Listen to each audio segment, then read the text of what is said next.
Do you believe places can hold memories? That was the question I asked myself when I first saw the lake. It was beautiful, almost unnaturally so its still, glassy surface reflecting the surrounding pine trees like a perfect mirror. The kind of beauty that felt heavy, as if the lake had seen things it didn't want to talk about. I had moved to the town of Silverwood to escape the noise of the city, the heartbreak of my last relationship, and the overwhelming sense of failure that clung to me like a shadow. The rental cabin by the lake seemed like the perfect retreat, quiet, isolated, and far away from anything that reminded me of who I used to be. The first few days were uneventful. I spent my time reading on the porch, sipping coffee as the sun rose over the water. Occasionally, I'd see a fisherman or a family in a canoe, but mostly, it was just me and the lake, and the silence. But the silence started to feel off. It wasn't just quiet, it was too quiet. No birdsong, no buzzing insects, not even the gentle lapping of water against the shore. At first,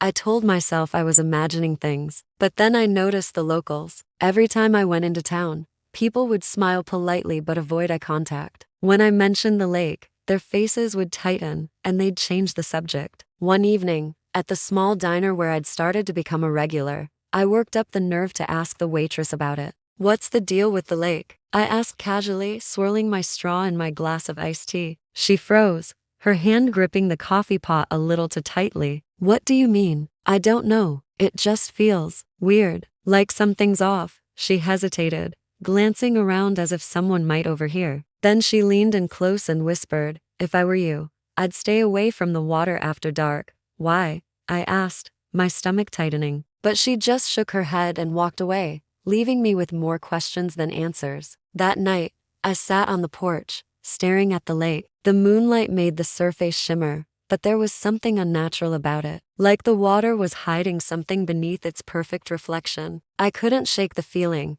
so I decided to investigate. Armed with nothing but a flashlight and a growing sense of dread, I made my way down to the shore. The air felt heavier the closer I got, and a strange hum seemed to vibrate just below the range of hearing. I shone my flashlight over the water, half expecting to see what? A creature? A body? Nothing? But then I saw it, a faint glow, deep beneath the surface. I crouched down, squinting to make sense of it. It wasn't the reflection of the moon, and it wasn't coming from the shore. It was coming from inside the lake. Before I could think better of it, I waded into the water. The cold shocked my system, but I kept going, drawn to the light like a moth to a flame. When the water reached my waist, I hesitated, and that's when I felt something brushing against my leg. I froze, my heart pounding in my chest. Slowly, I aimed the flashlight downward, and for a split second, I saw it, a pale, slender hand reaching up from the depths. I screamed and stumbled backward, splashing and clawing my way to the shore. When I turned back, the glow was gone, and the lake looked as still and peaceful as ever. I didn't sleep that night. The next day,